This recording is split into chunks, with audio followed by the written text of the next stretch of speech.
Pai nosso que estais no céu, santificado seja o vosso nome.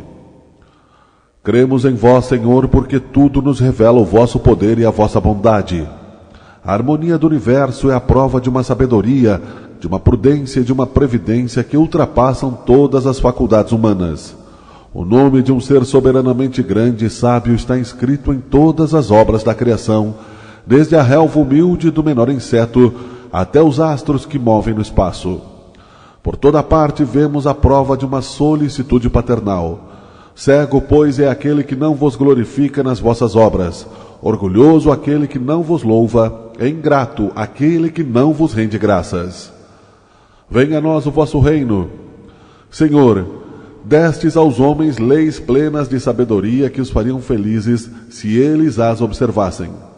Com essas leis, poderiam estabelecer a paz e a justiça, e poderiam ajudar-se mutuamente em vez de mutuamente se prejudicarem, como o fazem. O forte ampararia o fraco em vez de esmagá-lo. Evitados seriam os males que nascem dos abusos e dos excessos de toda espécie.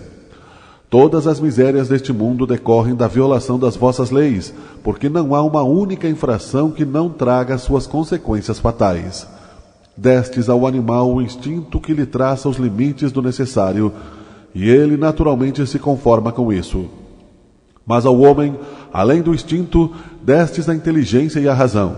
E lhe destes ainda a liberdade de observar ou violar aquelas das vossas leis que pessoalmente lhe concernem, ou seja, a faculdade de escolher entre o bem e o mal, para que ele tenha o mérito e a responsabilidade dos seus atos. Ninguém pode pretextar ignorância das vossas leis, porque na vossa paternal providência quisestes que elas fossem gravadas na consciência de cada um, sem nenhuma distinção de cultos ou de nacionalidades. Assim, aqueles que as violam é porque vos desprezam. Chegará o dia em que, segundo a vossa promessa, todos as praticarão. Então a incredulidade terá desaparecido. Todos vos reconhecerão como soberano Senhor de todas as coisas, e o primado de vossas leis estabelecerá o vosso reino na terra. Dignai-vos, Senhor, de apressar o seu advento, dando aos homens a luz necessária para se conduzirem no caminho da verdade. Seja feita a vossa vontade, assim na terra como no céu. Se a submissão é um dever do filho para com o pai, do inferior para com o superior, quanto maior não será da criatura para com o seu Criador. Fazer a vontade, Senhor, é observar as vossas leis e submeter-se sem lamentações aos vossos desígnios divinos. O homem se tornará submisso quando compreender que sois a fonte de toda a sabedoria e que sem vós ele nada pode. Fará então a vossa vontade na terra, como os eleitos a fazem no céu. O pão nosso de cada dia dai-nos hoje. Dai-nos o alimento necessário à manutenção das forças físicas e dai-nos também o alimento espiritual para o desenvolvimento do nosso espírito. O animal encontra a sua pastagem, mas o homem deve o seu alimento à sua própria atividade e aos recursos da sua inteligência, porque o criastes livre. Vós lhe dissestes: amassarás o teu pão com o suor do teu rosto, e com isso fizestes o trabalho uma obrigação que o leva a exercitar a sua inteligência na procura dos meios de prover as suas necessidades e atender ao seu bem-estar. Uns pelo trabalho material, outros pelo trabalho intelectual. Sem o trabalho ele permaneceria estacionado e não poderia aspirar à felicidade dos espíritos superiores. Assistis ao homem de boa vontade que em vós confia para o necessário, mas não aquele que se compraz na ociosidade e gostaria de tudo obter sem esforço, nem ao que busca o supérfluo. Quantos há que sucumbem por sua própria culpa, pela sua incúria, pela sua imprevidência ou pela sua ambição, por não terem querido contentar-se com o que lhe destes? São esses os artífices do próprio infortúnio, e não têm o direito de queixar-se, pois são punidos naquilo mesmo em que pecaram. Mas mesmo a eles não abandonais, porque sois infinitamente misericordioso e lhes estendeis a mão providencial, desde que, como filho pródigo, retornem sinceramente para vós. Antes de nos lamentarmos da nossa sorte, Perguntemos se ela é a nossa própria obra. A cada desgraça que nos atinge, verifiquemos se não poderíamos tê-la evitado. Repitamos a nós mesmos que Deus nos deu a inteligência para sairmos do atoleiro e que de nós depende aplicá-la bem. Desde que a lei do trabalho condiciona a vida do homem na terra, dai-nos a coragem e a força de cumpri-la. Dai-nos também a prudência e a moderação, a fim de não pormos a perder os seus frutos. Dai-nos, pois, Senhor, o pão nosso de cada dia, ou seja, os meios de adquirir pelo trabalho as coisas necessárias, pois ninguém tem o direito de reclamar o supérfluo. Se estivermos impossibilitados de trabalhar, que confiemos na vossa divina providência. Se estiver nos vossos desígnios provar-nos com as mais duras privações, não obstante os nossos esforços, aceitemo-lo como uma justa expiação das faltas que tivermos podido cometer nesta vida ou numa vida anterior, porque sabemos que sois justo e que não há penas imerecidas, pois jamais castigais sem causa. Preservai-nos, ó Senhor, de conceber a inveja contra os que possuem aquilo que não temos, ou mesmo contra os que dispõem do supérfluo, quando nos falta o necessário. Perdoai-lhes se esquecem a lei da caridade e de amor ao próximo que lhes ensinastes. Afastai ainda do nosso espírito a ideia de negar a vossa justiça, ao ver a prosperidade do mal e a infelicidade que abate às vezes o homem de bem. Pois já sabemos, graças às novas luzes que ainda nos destes, que a vossa justiça sempre se cumpre, e não faz exceção de ninguém. Que a prosperidade material do maldoso é tão efêmera como a sua existência corporal, acarretando-lhe terríveis reveses, enquanto será eterno o júbilo daquele que lhe sofre com resignação. Perdoai as nossas dívidas, assim como nós perdoamos aos nossos devedores.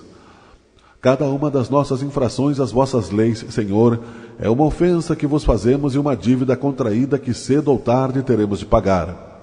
Solicitamos a vossa infinita misericórdia, a sua remissão, sob a promessa de empregarmos os nossos esforços em não contrair outras. Fizestes da caridade para todos nós uma lei expressa, mas a caridade não consiste unicamente em assistirmos os nossos semelhantes nas suas necessidades, pois consiste ainda no esquecimento e no perdão das ofensas. Com que direito reclamaríamos a vossa indulgência se faltamos com ela para aqueles de que nos queixamos? Dai-nos, Senhor, a força de sufocar em nosso íntimo todo o ressentimento, todo o ódio e todo o rancor. Fazei que a morte não nos surpreenda com nenhum desejo de vingança no coração. Se vos aprouver retirar-nos hoje mesmo deste mundo, fazei que possamos nos apresentar a vós inteiramente limpos de animosidade, a exemplo do Cristo, cujas últimas palavras foram em favor dos seus algozes. As perseguições que os maus nos fazem sofrer são parte das nossas provas terrenas. Devemos aceitá-las sem murmurar, como todas as outras provas, sem maldizer os que com as suas perversidades nos abrem o caminho da felicidade eterna. Pois vós nos dissestes nas palavras de Jesus, bem-aventurados os que sofrem pela justiça. Abençoemos, pois, a mão que nos fere e nos humilha, porque as mortificações do corpo nos fortalecem a alma e seremos levantados da nossa humildade. Bendito seja o vosso nome, Senhor, por nos haverdes ensinado que a nossa sorte não está irrevogavelmente fixada após a morte, que encontraremos em outras existências os meios de resgatar e reparar as nossas faltas passadas e de realizar numa nova vida aquilo que nesta não pudemos fazer para o nosso adiantamento. Assim se explicam, enfim, todas as aparentes anomalias da vida. A luz é lançada sobre o nosso passado e o nosso futuro como um sinal resplendente da vossa soberana justiça e da vossa infinita bondade. Não nos deixeis cair em tentação, mas livrai-nos do mal. Dai-nos, Senhor, a força de resistir às sugestões dos maus espíritos que tentarão desviar-nos da senda do bem, inspirando-nos maus pensamentos. Mas nós somos nós mesmos espíritos imperfeitos encarnados na terra para expiar nossas faltas e nos melhorarmos. A causa do mal está em nós próprios e os maus espíritos apenas se aproveitam de nossas tendências viciosas, nas quais nos entretêm para nos tentarem. Cada imperfeição é uma porta aberta às suas influências, enquanto eles são impotentes e renunciam a qualquer tentativa contra os seres perfeitos. Tudo o que possamos fazer para afastá-los será inútil, se não lhes opusermos uma vontade inquebrantável na prática do bem, com absoluta renúncia ao mal. É, pois, contra nós mesmos que devemos dirigir aos nossos esforços, e então os maus espíritos se afastarão naturalmente, porque o mal é o que os atrai, enquanto o bem os repele. Senhor, amparai-nos em nossas fraquezas, inspirai-nos pela voz dos nossos anjos guardiães e dos bons espíritos a vontade de corrigirmos as nossas imperfeições, a fim de fecharmos a nossa alma ao acesso dos espíritos impuros. O mal não é, portanto, vossa obra, Senhor, porque a fonte de todo o bem não pode engendrar nenhum mal. Somos nós mesmos que o criamos ao infringir as vossas leis e pelo mau uso que fazemos da liberdade que nos concedestes. Quando os homens observarem as vossas leis, o mal desaparecerá da terra, como já desapareceu dos mundos mais adiantados. Não existe para ninguém a fatalidade do mal, que só parece irresistível para aqueles que neles comprazem. Se temos vontade de fazê-lo, também poderemos ter a de fazer o bem. E é por isso, ó Senhor, que solicitamos a vossa assistência e a dos bons espíritos para resistirmos à tentação. Assim seja. Que vos apraza, Senhor, a realização dos nossos desejos. Inclinamo-nos, porém, diante da vossa infinita sabedoria, em todas as coisas que não nos é dado compreender, e que seja feito segundo a vossa santa vontade, e não segundo a nossa, porque vós só quereis o nosso bem, e sabeis melhor do que nós o que nos convém. Nós vos dirigimos esta prece, Senhor, por nós mesmos, mas também por todas as criaturas sofredoras encarnadas e desencarnadas, por nossos amigos e por nossos inimigos, por todos os que reclamam a nossa assistência, e suplicamos para todos a vossa misericórdia e a vossa bênção.